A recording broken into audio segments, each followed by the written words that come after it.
शिव गुरु की चरणों की प्रणाम, मैया भवानी की चरणों की प्रणाम, हरिंदर भैया की चरणों की प्रणाम, लीलम दीदी की चरणों की प्रणाम, कथा सुनने वाला सब गुरु भाई सब गुरु बहन लोग के चरणों की प्रणाम। मेरा प्रणाम स्वीकार हो, हे महादेव जी मेरा प्रणाम स्वीकार हो। देखी गुरु बहन, मन चंगा तो कठौती में गंगा, आज यही के विषय में कथा बा। ये कथा के ध्यान से सुनल जाओ। सभे कहला कि मन चंगा तो कठौती में गंगा, इस शब्द दीदी सब केहू के याद बा, सभे शब्द के बोलेला। लेकिन कोई से पूछल जाओ कि का कोई के सच में कठौती में गंगा से दर्शन भइल बा, तो कोई ना बता सकी दीदी। लेकिन कहे के सब केहू कहेला, सबके ही शब्द याद बा। तो खाली शब्द याद कैला से आ रट लेला से ना होई दीदी। शब्द पर अर्थ खोजल जाला, शब्द के कोशिश कैला, लेकिन कोशिश ना कोई करी। सभे कहेला कि मन चंगा तो कठौती में गंगा, लेकिन कठौती में केकरा से गंगा से दर्शन भई रहे आ कैसे भई रहे, यही के संबंध में आई कथा सुनी, मन से सुनी आ कथा के पूरा सुनी दीदी। जब पूरा सुने तब जाके कुछ समझ में आई। प्राचीन समय के बात हो, एगो गांव में एगो नगर में एगो रविदास नाम के इंसान रहत रहलन।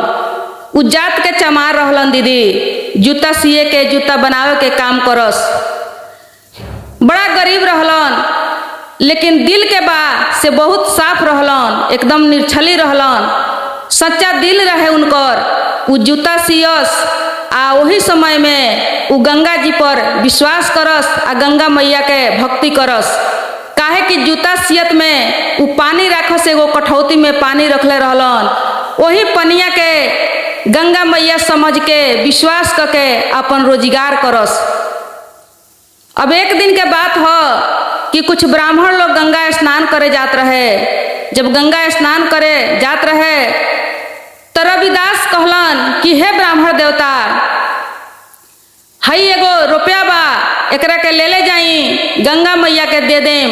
कहेम कि हम रविदास नाम के आदमी पेठौले बा, एकरा के भेंट समझ के स्वीकार करी, काहे कि हम ना जा सकेम गंगा स्नान करे।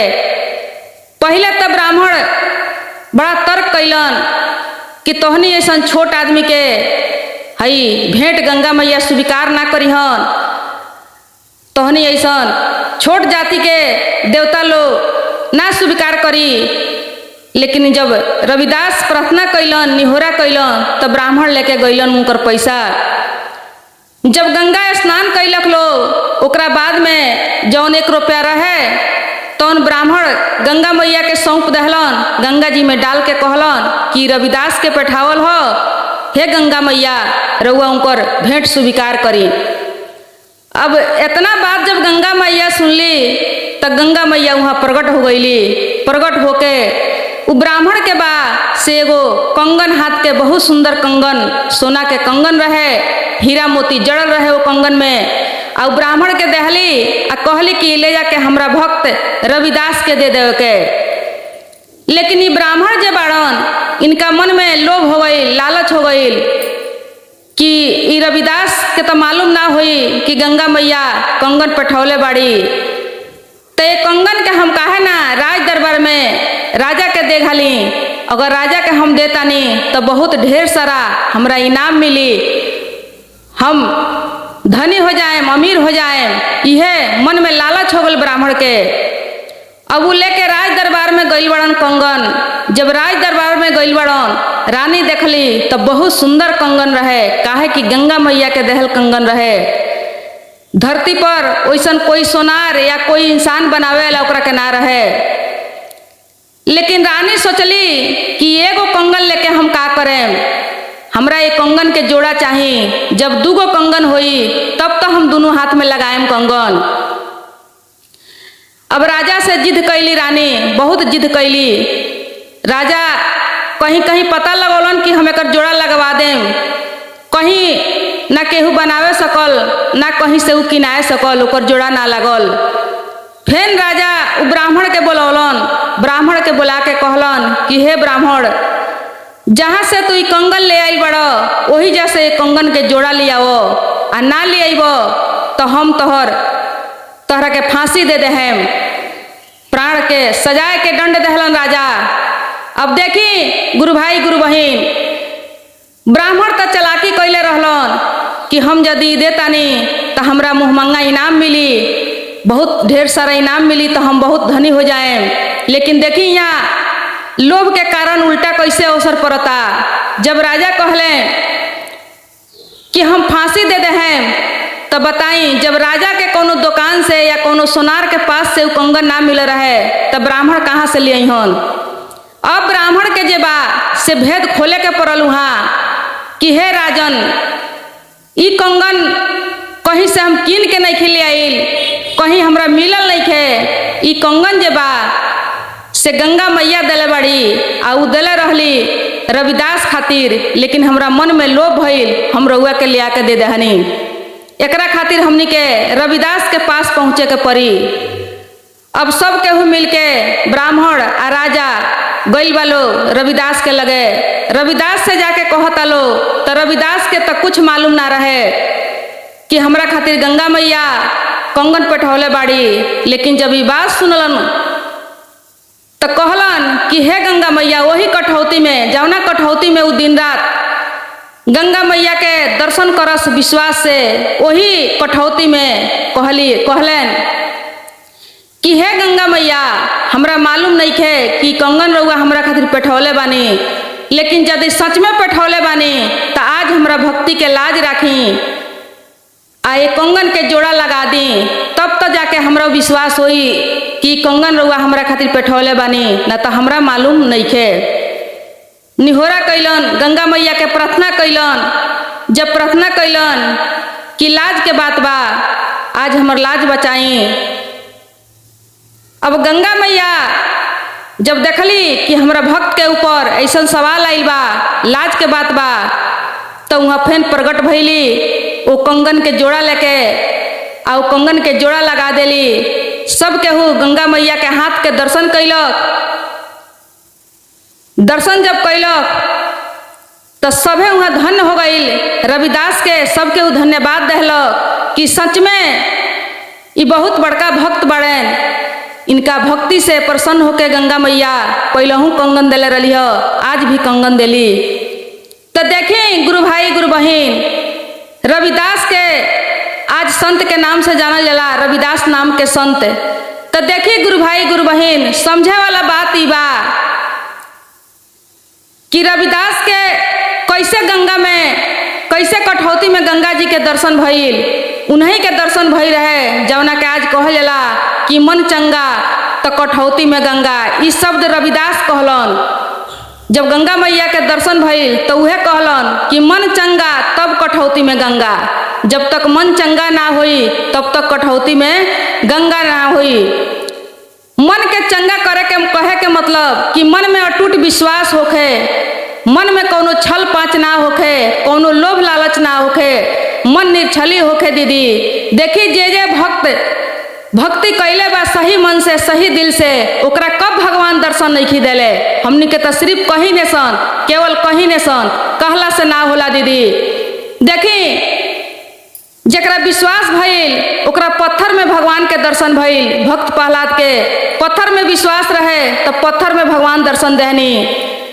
सौरी के विश्वास रहे अपना भक्ति पर, भगवान के ऊपर विश्वास रहे तो भगवान जूठा बैर खैनी। कर्माबाई के विश्वास रहे तो कर्माबाई के हाथ से खिचड़ी खैले बानी भगवान। विदुर जी के घरे साग खैले बानी, केला के छिलका खैले बानी। ऐसन ऐसन भक्त लोग बहुत बा जौन प्रमाणित बा। दीदी एकदम प्रसिद्ध बा, लिखित बा कि भगवान दर्शन देवेनी, लेकिन मन सच्चा होके के पड़ल तब जाके कठौती में गंगा के दर्शन होई। दीदी तो हमनी के मन के चंगा बनावल जाओ, हमनी के भी हो सकता दर्शन।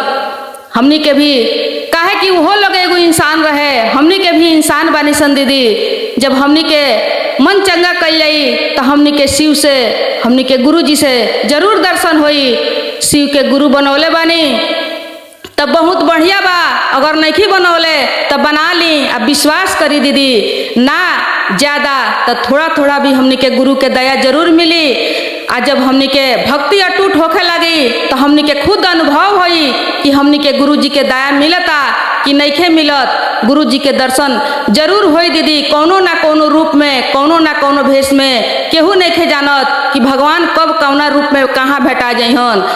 तो चली इस शिव पर विश्वास रखी। शिव जी तो दयालु हैं, दया के सागर हैं, दया के सागर हैं। सब केहू विश्वास करी आ नमः शिवाय के जाप करी दीदी। देखी दीदी, आज के कथा के विषय बा कि ना जाने कब केकर भाग कैसे बदल जाए, लेकिन भाग कैसे बदल जाला एकरे संबंध में एगो बहुत बढ़िया ज्ञानवर्धक कथा बा। ये कथा के खूब ध्यान से सुनल जाओ आ ये कथा के रहस्य समझल जाओ। देखी गुरु भाई गुरु बहन, एगो गांव में एगो भोला नाम के किसान रहलन। एगो भोला नाम के किसान, जैसे नाम उनकर भोला रहे वैसे ही उनकर स्वभाव भोला रहे। भोला के मतलब सीधा साधा निर्छली, जे निर्छली होला, अनाड़ी होला, बुड़बक होला, ओकरा के भोला कहल जाला। जे चतुर चलाक होला ओकरा के भोला ना कहल जाला। जे निर्छली होला ओकरा के भोला कहल जाला। तो वैसा ही दीदी एकदम नाम जैसे रहे भोला, वैसे ही उनकर स्वभाव भी भोला रहे। और शिव के भक्त रहलन, शिव के एगो सच्चा भक्त रहलन। उ गरीब रहलन लेकिन भक्ति करस मन से, दिल से। और अपना गांव में किसानी के काम करस, केहू केहू के खेत में जाके मेहनत मजदूरी करके अपन परिवार चलावस। उहे उनका रोज के दिनचर्या रहे।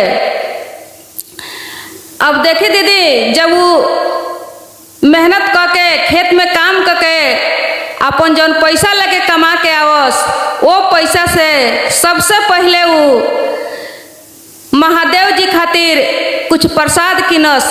प्रसाद के व्यवस्था करके मंदिर जास, मंदिर में भगवान के भोग लगा के आवस। जब उन्हें से लौटस तब ओकरा बाद में अपना खातिर वो अपना दाल चाउर के व्यवस्था करके लेके आवस। लेकिन सबसे पहले अपन कमाई महादेव जी के प्रसाद में खर्चा करस। उनका रोज के यह काम रहे। इतना कैला के बाद में वो काम में जास। अब देखिए, एक दिन के बाद हो कि बहुत जोर से बारिश होत रहे, बहुत जोर से बारिश होत रहे। तो जब खेत में गई बड़न भोला काम करे, तो खेत के मालिक मना कर दहलन कि आज बारिश में काम ना होई। भोला लौट के अपना घरे आइल बड़न। जब अपना घरे आइलन तो बड़ा दुखित भइलन। वो दुखित एक खातिर भइलन कि हम बिहान प्रसाद कहाँ से ले आएम, प्रसाद के व्यवस्था कहाँ से हुई महादेव जी खातिर, हम कैसे मंदिर में जाएम। उनका यही बात के चिंता हो गई। ये चिंता ना भइल कि हमार पेट बिहान कैसे भरी, उनका चिंता भइल तो महादेव जी के प्रसाद के चिंता भइल। अब देखी दीदी, जब रात के सुतल बड़न भोला तो उनका चैन नहीं खे मिलत, नींद नहीं खे आवत। रात भर टेंशन बा कि हम बिहान मंदिर कैसे जाएम और का लेके जाएम। जब सुबह भइल तब भोला सोचत रहन कि हम मंदिर जाई या ना जाई, जाई या ना जाई। लेकिन फिर सोचलन कि मंदिर में हम जाएम।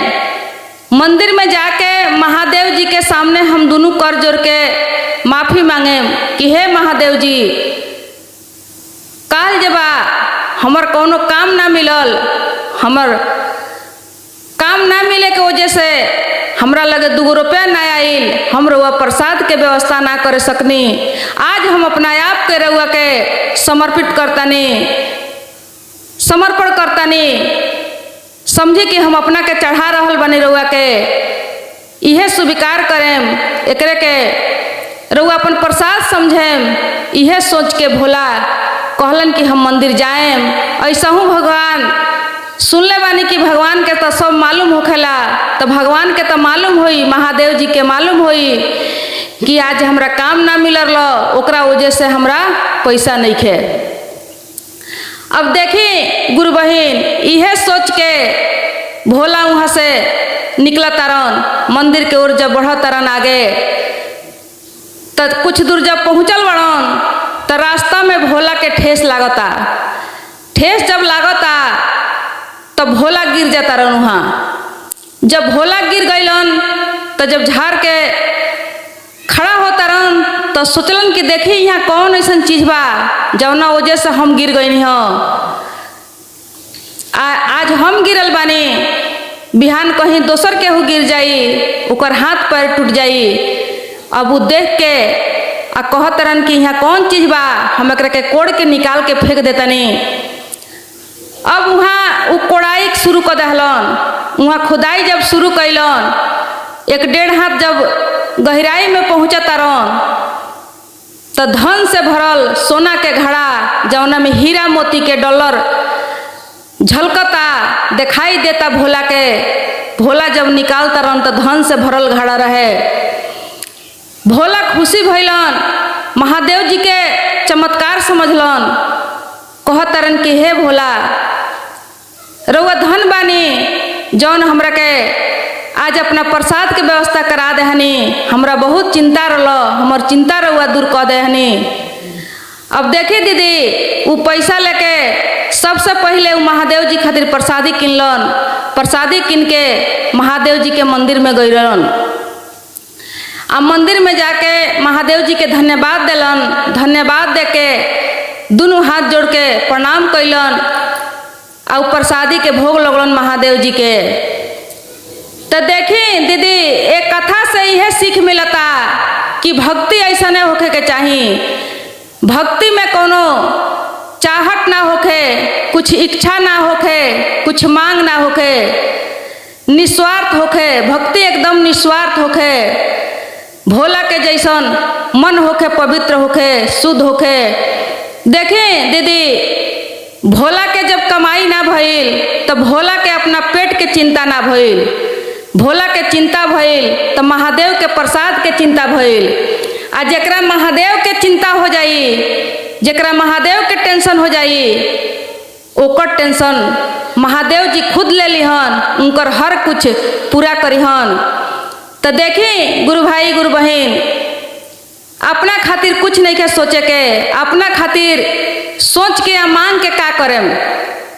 अगर मांगत तनी तो एगो चीज मिली, नहीं मांगत तो मुँह मंगा पूरा के पूरा छप्पड़ फाड़ के महादेव जी दिहन। बस महादेव जी के भक्ति करी सच्चा दिल से। देखी दीदी, रोई तो महादेव खातिर, गाई तो महादेव खातिर, हंसी तो महादेव खातिर, कुछ बोली तो महादेव खातिर, भाव ऐसन होखे, टेंशन करी तो महादेव खातिर। रउआ महादेव के टेंशन करी, महादेव राउर टेंशन करीहन। रउआ पूरा परिवार के टेंशन करीहन, सब सुखमय हो जाई, सबके कल्याण होई। भाव ऐसन होके के चाही। काम धंधा भी अपन नइखे छोड़े के, काम भी अपन करे के बा। काहे कि हमनी के गृहस्थ आश्रम में बानी सन। गृहस्थ आश्रम में सब काम धाम देखे के बा, सब अपन घर दुआर देखे के बा। सब कुछ देखते हुए आ तब हमनी के भक्ति करे के बा, काम करे के बा। लेकिन भाव होखे कि हम महादेव के काम करतनी, हम महादेव के घर देखतनी, महादेव के झाड़ू लगावतनी, महादेव के घर में, महादेव के घर में पोछा लगावतनी। हर काम भाव होके, बस काम आपन होके लेकिन भाव होके महादेव के। यह भक्ति हो जाई। भक्ति के कोनो खर्चा नहीं खे, कोनो समय के अलग से जरूरी नहीं खे। यही समय में, यही घर में जहाँ बानी तहे ये अटूट भक्ति हमने के हो सकता। लेकिन भोला के जैसन भक्ति होखे, मन में कुछ के चाहत ना होखे, कोनो अरमान ना होखे, ओकरा के भक्ति कहल जाला। तो ये कथा यह सिखावता कि भक्ति में लागो रही, सच्चा दिल से, सच्चा मन से भक्ति करी, सब कुछ मिली, जौन चाही। काहे कि हमनी के महादेव के मालूम बा कि हमरा शिष्य के, हमरा भक्त के जीवन में कौन कौन कमी बा, कौन कौन जरूरी बा, उ सब कुछ मिली। बस सच्चा भक्ति के जरूरी बा। आ देखिए दीदी, ये भोला के कथा से एक और सीख मिलता कि जौन रास्ता में उनका किला मिला रहे, जौना के वजह से गिर रहलन, ओकरा के उ कोड़ के निकाल के फेंके के सोचलन, काहे कि आज हम गिरल बानी, बिहान कोई दोसर गिरी तो ओकर हाथ पैर टूट सकता, तो उससे अच्छा बा कि एकरा के हम निकाल के बिक दी। एकर मतलब भइल कि अपना खातिर ना, भोला दूसरा खातिर सोचत रहलन। जे दूसरा के भला सोचेला ओकरा खुद भला होखेला, तो हमनी के भी सोच ऐसन होखे कि अपना बारे में कम, दूसरा के बारे में ज्यादा सोची। यह सोच राखी, काहे कि कहल बा कर भला तो होए भला। तो देखिए दीदी, एकदम शिव में अपन मन में लगौले रही, दया मांगी, चर्चा करी, नमः शिवाय के जाप करी, मन से करी, दिल से करी, लागल रही, सब कुछ पूरा होई, अमीर बन जाए, धन संपत्ति जौन चाहे तौन मिली, लेकिन मांग अपना मन में कुछ के मत राखी, चाहत कुछ के मत राखी, एकदम निस्वार्थ रूप से भक्ति करी, शिव में लागल रही। आज के कथा के विषय बा मार्कंडेय ऋषि के। जौन मार्कंडेय ऋषि के आयु कम होके भी महादेव जी के दया आ कृपा से उनकर मृत्यु टल गई, और कैसे अमर हो गईलन, यही के संबंध में ये कथा बा। आ ये कथा के बहुत ध्यान से आ मन से सुनल जाऊं दीदी, काहे कि कथा यदि सुनल जाता तो हमनी के एगो बहुत बढ़िया ये कथा से सीख मिली, जौना सीख से हमनी के अपना बाल बच्चा के सुधार सकल जाई, कुछ ज्ञान दे सकल जाई। तो सबसे पहले एकरा के ध्यान से सुने के पड़ी, दिल से सुने के पड़ी। ताई ये कथा के सुनी ध्यान से। काशी नगरी के ही बात हो। काशी नगरी में प्राचीन समय के बात हो कि एगो ब्राह्मण रहत रहलन। वो ब्राह्मण के कौनो संतान ना रहे दीदी, कौनो संतान ना रहे, बहुत दिन निकल चुका रहे। संतान ना भइला के कारण से पति पत्नी बहुत दुखित रहे लो, बहुत दुखित रहे लो कि हमनी के लागता कि संतान के सुख नइखे लिखल। अब एक दिन ब्राह्मण देवता सोचलन कि हमनी के शिव जी के तपस्या कइल जाओ, हो सकता कहीं हमनी के तपस्या से शिव जी के दया होई तो हो सकता कि हमनी के संतान के सुख मिल सकता।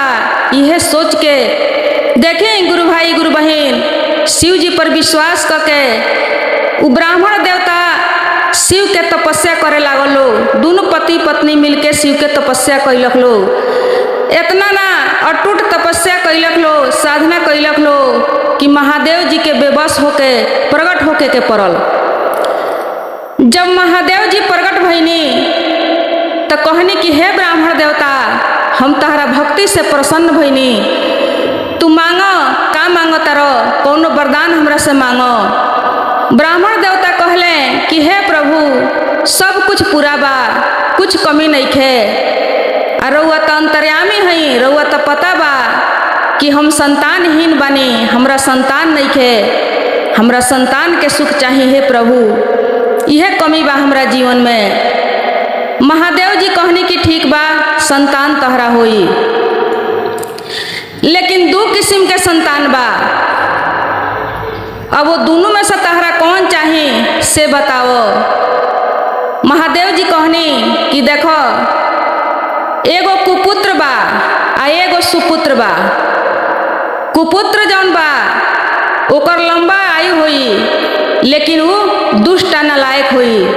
आ सुपुत्र जौन बा ओकर आयु कम होई, लेकिन वो ज्ञानी आ बुद्धिमानी होई। महादेव जी कह के सुनौनी।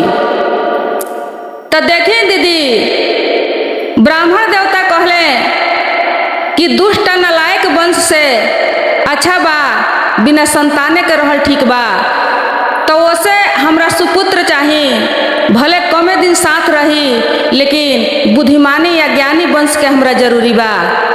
अब यह कह के ब्राह्मण देवता कहनी कि हमारा सुपुत्र चाहिए। अब देखें गुरु भाई गुरु बहन, कुछ दिन के बाद ब्राह्मण देवता के एगो पुत्र के जन्म भइल। बहुत सुंदर पुत्र के जन्म भइल। लेकिन उनकर आयु महादेव जी बता दिले रहनी कि 5 बरस के रही। अब लड़का धीरे धीरे बढ़े लगलन, बहुत गुणवान, बच्चे से गुणवान बुद्धिमान रहलन, बहुत सुंदर रहलन। अब करते करते 4 बरस निकल गई। जब 4 बरस निकल गई तब ब्राह्मण देवता के चिंता होखे लागल, उनका पत्नी के चिंता होखे लागल कि अब साल भर के साथ बा हमनी के बच्चा से, साल भर के बाद संगत टूट जाई, लड़का जहाँ के बड़न वहाँ आपस चल जइहन। अब केहू के बच्चा के देखी जब पहले ही से मालूम होखे कि हमरा लड़का के 4 बरस या 5 बरस के आयु बा, तो भला वो माई बाप के कितना चिंता हो जाई। वही चिंता में उ कहलन कि चल तनी कोनो संत महात्मा के खोज करे, कहीं केहू के उपाय से, केहू के आशीष से, वरदान से कहीं हमरा लड़का के आयु बढ़ जाए। अब उहे सोच के उ गइल बड़न एगो ऋषि के पास। जब ऋषि के पास में गइल बड़न तो कहलन कि हे महात्मा, हमरा लड़का के आयु 5 बरस के बाद जेमे 4 बरस निकल चुकल, अब हमरा बहुत चिंता हो रहल बा, कौनो उपाय होखे, कौनो पूजा पाठ होखे तो बताई जौना से हमरा लड़का के मृत्यु टल जाए, आयु बढ़ जाए। तब वो ऋषि कहनी कि तू कौनो सिद्ध ऋषि के पास जा, सिद्ध ऋषि से भेंट हो जाई तो हो सकता कि तोहरा लड़का के आशीर्वाद मिल जाई, तो तोहरा लड़का के आयु बढ़ जाई। अब कहले ब्राह्मण देवता कि सिद्ध ऋषि कहाँ भेटई हन, आई हमरा कैसे पता लागी के सिद्ध ऋषि बा। तो उ ऋषि बतौलन कि तू चल जा गंगा के घाट पर एगो झोपड़ी बना के रह, आ जे भी लौकी केहू साधु संत लौकी तू संत समझ के, सिद्ध ऋषि समझ के ही उनका के प्रणाम करी ह, अपना लड़का से प्रणाम करई ह, हो सकता केहू के आशीर्वाद लग जाए, केहू सिद्ध संत भेटा जाए। अब यह कह के सोच के ब्राह्मण देवता गइले गंगा के घाट पर एगो झोपड़ी बना के शिव जी के भक्ति करे के शुरू कैलन। आ अपना लड़का के सिखा दहलन कि केहू लौके, साधु संत लौके या केहू माई बहिन लौके, कोई भी लौके, कोनो इंसान लौके, तू सबके चरण छू के प्रणाम करी ह, दंडवत करी ह। अब देखें गुरु भाई गुरु बहन, अब वैसा ही करते करते वो लड़का के जब केहू लौके तो वैसा ही चरण पकड़ के दोनों हाथ से दोनों पांव पकड़ के वो गोड़ लागस, दंडवत करस। अब करते करते 6 महीना बीत गईल, अब एकदम नजदीक आवे लगल, कुछ दिन अब बाकी रह गई रहे उनका मृत्यु के। तब तक वहाँ सप्त ऋषि आके पहुँच गईनी। जब सप्त ऋषि आके वहाँ पहुँच गईनी तो लड़का जाके दोनों पैर पकड़ के जब प्रणाम करता, गोड़ लगता, तो सप्त ऋषि के मुंह से निकलता कि चिरंजीवी भव, चिरंजीवी भव, चिरंजीवी भव। जब चिरंजीवी भव के आशीर्वाद ब्राह्मण देवता सुनत रहन तो आँख में आंसू आ गईल, आँख में आंसू आ गईल। सप्त ऋषि पूछले कि आँख में आंसू आवे के कारण का हो, काहे आँख में आंसू आवता। तब ब्राह्मण बात से बतौले कि हे प्रभु, जौना लड़का के रउआ चिरंजीवी के आशीर्वाद देतानी, वो लड़का के आयु अब आज से 4 दिन बाकी बा, अब 4 दिन बचा रहे वो लड़का के। तो भला कैसे आँख में आंसू ना आई, ये लड़का के हम पिता बानी, अब 4 दिन के आयु बचल बा, राउर आशीर्वाद जौन बा, राउर वचन जौन बा उ झूठा हो जाई, वही से हमरा आँख में आंसू आइल बा। अब देखें गुरु भाई गुरु बहन, सप्त ऋषि के बड़ा टेंशन भइल कि हमर वचन जौन बा उ झूठा हो जाई। काहे कि एगो साधु संत के वचन यदि झूठा हो जाई तो साधु संत पर कोई के विश्वास ना होई, भरोसा टूट जाई। झूठ झूठ होखेला, झूठ के कौनो वैल्यू या कीमत नहीं खे। वही से सप्त ऋषि के बड़ा टेंशन भइल। अब वो सोचने कहने कि हे ब्राह्मण देवता, ये अपना लड़का के तू हमरा संगे लगा दो, हम एकरा के लेके जाएम आ कुछ हम कोनो उपाय कोनो जुक्ति लगाएम। ब्राह्मण देवता कहले कि ठीक बा, ऐसा हूँ 4 दिन के इनकर जिंदगी बा, अपना पास रुआ ले जाई, कोनो बात नहीं खे। अब ब्राह्मण देवता अपना लड़का के सौंप दहले। सप्त ऋषि वहाँ से लेके गइल बानी, ब्रह्मलोक में पहुँचल बानी। आ ब्रह्मा जी के जाके प्रणाम करतानी और वो लड़का के भी सिखा देहनी। लड़का जब ब्राह्मण के लड़का जब ब्रह्मा जी के प्रणाम करता तो ब्रह्मा जी भी वह आशीर्वाद देतानी, चिरंजीवी भव, चिरंजीवी भव। अब नारद जी बानी तो वहाँ हंसतानी ठठा के, तो ब्रह्मा जी पूछतानी कि काहे हंसी आवता, हंसे के कारण का बा? तो नारद जी कहनी कि हम अब बच गईनी, जैसे हम फंस रहनी ह वैसे ही रउआ भी फंस गईनी।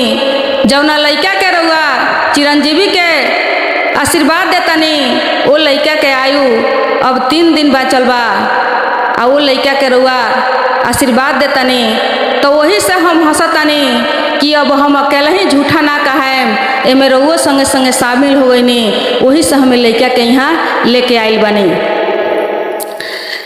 ब्रह्मा जी कहनी, ब्रह्मा जी के भी बहुत चिंता भइल कि तो बड़ा देखतानी अनर्थ हो जाई, अगर जे हमनी के आशीर्वाद गलत हो जाई, झूठा निकल जाई तो बड़ा अनर्थ हो जाई। अब यह समझ के ब्रह्मा जी कहनी कि वो लड़का के लेके शिव जी के पास पहुँचतानी। जब शिव जी के पास पहुँचतानी तब 1 दिन शेष बाकी रह गई रहे वो लड़का के। ब्रह्मा जी जाके प्रणाम कैनी, नारद जी प्रणाम कैनी, आ उ लड़का के तो आदते रहे वैसे ही दोनों गोड़ पकड़ के उ लड़का जब प्रणाम कैलक तो महादेव जी भी वह आशीर्वाद देहनी, चिरंजीवी भव, चिरंजीवी भव।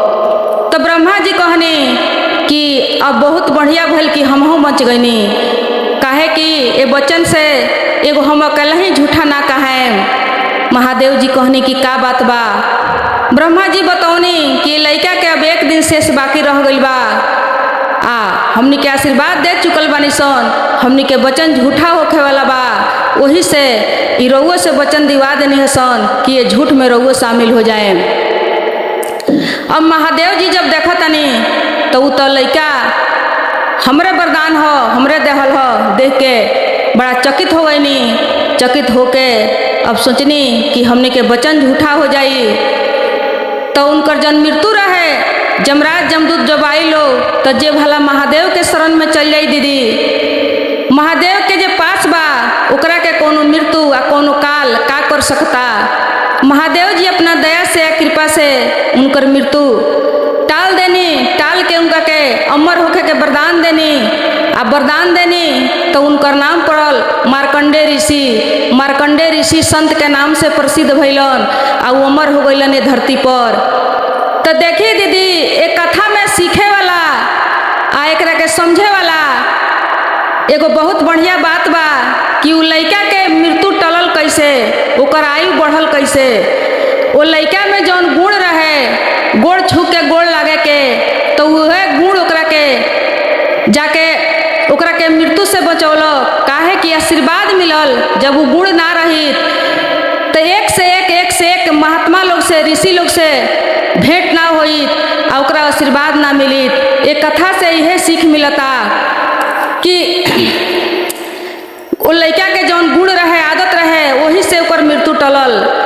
लेकिन देखी दीदी भाई बहन, आजकल के लड़का के कैसन स्वभाव बा, आजकल के लड़का के कैसे गोड़ लगवावल जाता, कहल जाता कि good morning, good afternoon, good night.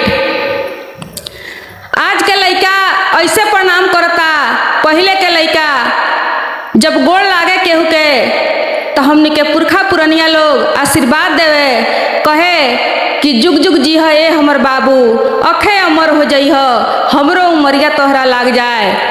ऐसे कह के आशीर्वाद देवे। आ उ आशीर्वाद में इतना दम रहे कि एक आना दू आना कह के सबकर आशीर्वाद वो लड़का के ऊपर मिल जाए, लाग जाए। लेकिन आज के शिक्षा देखी, आज के संस्कार देखी कि लड़का के कैसे सिखावल जाता, good morning, good afternoon, good night. तो जब रउआ केहू के गुड मॉर्निंग कहतानी तो उन्हें से भी आपस आवता गुड मॉर्निंग। कहे के मतलब कि आशीर्वाद नहीं मिलत, राउर गुड मॉर्निंग रउआ आपस मिल गई, गुड मॉर्निंग के बदला गुड मॉर्निंग। तो देखें गुरु भाई गुरु बहन, अपना बच्चा के पढ़ाई लिखाई, देश में पढ़ाई, विदेश में पढ़ाई, अंग्रेजी पढ़ाई, मैथ पढ़ाई, पढ़ाई के जमाना बा, पढ़ा के एकदम बड़ आदमी बनाई, लेकिन संगे संगे एगो संस्कार के जौन विषय बा इहो शिक्षा एगो दी, संस्कार के जरूरी बा। देखी गुरु भाई गुरु बहन, केतनो केहू पढ़ ली, केतनो केहू जज बन जाए, कलेक्टर बन जाए, लेकिन संस्कार ना होई तो पढ़ाई के कौनो वैल्यू नहीं खे, कौनो महत्व नहीं खे। काहे कि बहुत लोग पढ़ लिख के बड़ जब बन जाता तो अपना माई बाप के भी भुला जाता।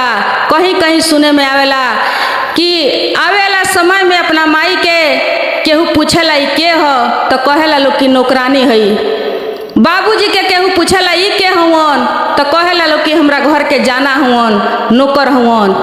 तो बताई ई पढ़ाई के कौन वैल्यू बा, ई डिग्री के कौन वैल्यू बा? ये संस्कार के बिना सब अधूरा बा। पढ़ाई लेकिन संस्कार दी, अपना बच्चा के शिक्षा दी, ज्ञान दी। संस्कार के बिना पढ़ाई के कोनो मोल नहीं खे दीदी। तो ऐसे सबसे पहले रउआ ज्ञानी बनी, कथा सुनी, प्रसंग सुनी, शिव चर्चा सुनी। रउआ जब ज्ञान हो जाई तो वह ज्ञान रउआ अपना बच्चा के दे सकतानी, अपना बच्चा के सुधार कर सकतानी। तो शिव चर्चा सुनी, कहीं भी कथा होता, कहीं भी सत्संग होता तो रउआ सुनी, ज्ञान ली। जब अपना ज्ञान होई तब तो अपना बच्चा के ज्ञान दियाई।